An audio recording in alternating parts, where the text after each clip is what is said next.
জোর হাতে রিকোয়েস্ট করছি আমাদের মাননীয় প্রধান উপদেষ্টার কাছে এবং যত উপদেষ্টা আছেন তাদের কাছে, আপনারা আমাদের জন্য কি করেছেন?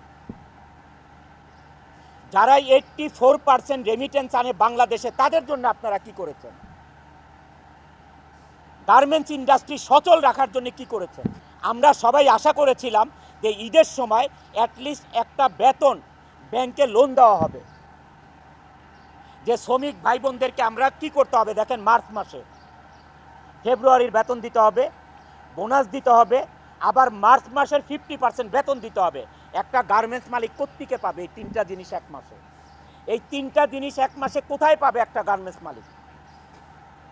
যারা 84% রেমিটেন্স এনে বাংলাদেশের অর্থনীতির টাকা সচল রাখে, তাদের জন্য কি করেছে?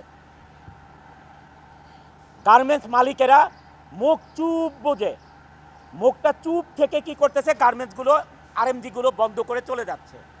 আপনারা একবার চিন্তা করেছেন যে আপনারা যে ইন্ডাস্ট্রিগুলো বন্ধ করে চলে যাচ্ছেন, এই দেশের অর্থনীতির অবস্থা কি হবে? এই দেশের কর্মসংস্থানের অবস্থা কি হবে? এই শ্রমিক লিডাররা কয়েকজন মিলে এই দেশে চালাতে পারবে না? তারা একজন একটা ইন্ডাস্ট্রি করতে পারবে? কিন্তু আপনারা কোনো পদক্ষেপ না নিয়ে কি করতেছেন? আপনারা গার্মেন্টসগুলো বন্ধ করে যার যার মতো হয়দার গ্রামে চলে যাচ্ছেন, অথবা আপনার গুলশান বনানীর বাসায় বসে থাকতেছেন, অথবা বিদেশের চলে যাচ্ছেন। What is this? এটা কিন্তু আমি অনন্ত জলিল এইটা না করে আজকে আমি প্রতিবাদ জানাচ্ছি যে না, বাংলাদেশে এই আরএমজি সেক্টর থাকতে হবে, না হলে এই দেশ চলার মতন কোনো ব্যবস্থা নাই, কোনো ধরনের ব্যবস্থা নাই। আপনি যে আজকে চাল কিনবেন, আমাদের দেশে যেই চাল উৎপাদন হয়, গম উৎপাদন হয়, ডাল উৎপাদন হয়, সমস্ত কিছুর 50%-এর মতন ইম্পোর্ট করতে হয়। ভাত খাবেন কোত্থেকে? ভাতটা খাবেন কোত্থেকে?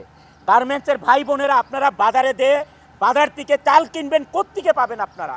এই চালটা পাবেন কোথায় আপনারা? এই চালটা ইম্পোর্টের, আর এটা ডলার ছাড়া ইম্পোর্ট করা যাবে না। বাংলাদেশের টাকা আজকে কোনো দেশ আপনার নিবে না এটা রপ্তানি করতে, আমদানি করতে। কাউকে আপনি টাকা দিলে নিবে না, ডলার দিতে হবে। তাহলে এই ডলার কোত্থেকে আসবে? আমাদের কৃষক ভাইরা আজকে ফসল ফলাবে, এই সার কোত্থেকে আসবে? এই দেশে সার কোত্থেকে আসবে? এই সার ইম্পোর্ট করে আনতে হবে, আর এই ইম্পোর্ট করতে হলে ডলার লাগবে। এই ডলার কারা ইম্পোর্ট, এই ডলার কারা বাংলাদেশে আনে? এটা আনে গার্মেন্টস মালিকরা আনে, আর হচ্ছে রেমিটেন্স যোদ্ধারা 14% আনে, আর 84% আনে গার্মেন্টস মালিকরা। কিছুদিন আগে আমি শ্রমিক লিডারদেরকে বক্তৃতা দিতে শুনলাম যে বন্ধ ইন্ডাস্ট্রিগুলি খুলে দিতে হবে। আরে সে মালিক এখন কেন খুলে দিবে? এখন কেন গার্মেন্টস মালিকরা ইন্ডাস্ট্রি খুলে দিবে? তোমরা লিড দিয়ে এই গার্মেন্টস ইন্ডাস্ট্রি বন্ধ করতে পারো, এখন খুলতে পারো না? একটা ইন্ডাস্ট্রি বানাতে পারো না? বানায় তাদেরকে চাকরি দাও। একটা ইন্ডাস্ট্রি এরকম করে বানায় তাদেরকে চাকরি দাও না পারলে। এখন কেন গার্মেন্টস মালিকদেরকে খুলতে হবে এইসব বন্ধ ইন্ডাস্ট্রি? আজকে যদি আমি ইন্ডাস্ট্রি বন্ধ করে দিই, এখানে 12,000 লোক কাজ করে, নট 12,000, 12 লক্ষ লোক জড়িত এটার সাথে। এই গার্মেন্টস ইন্ডাস্ট্রির সাথে কি জড়িত না? ব্যাংক জড়িত, ইন্স্যুরেন্স জড়িত, মোবাইল কোম্পানি জড়িত, হাড়ি পাতিল থেকে কাপড় চোপড় বানানো, বাসা ভাড়া, প্রত্যেকটা জিনিস জড়িত এটার সাথে। কি জড়িত নাই গার্মেন্টস ইন্ডাস্ট্রির সাথে?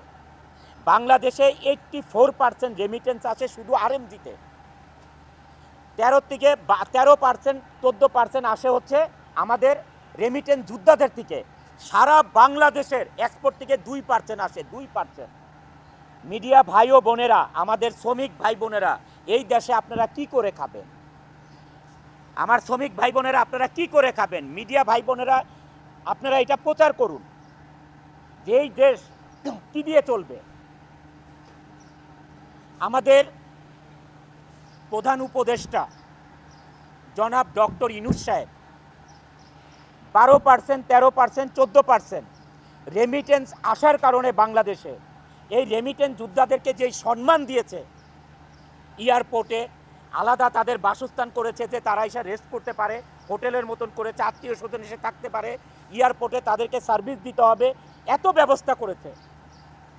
যারা 84% বাংলাদেশে রেমিটেন্স আনে, তাদের জন্য কি করেছে? আমি এইটা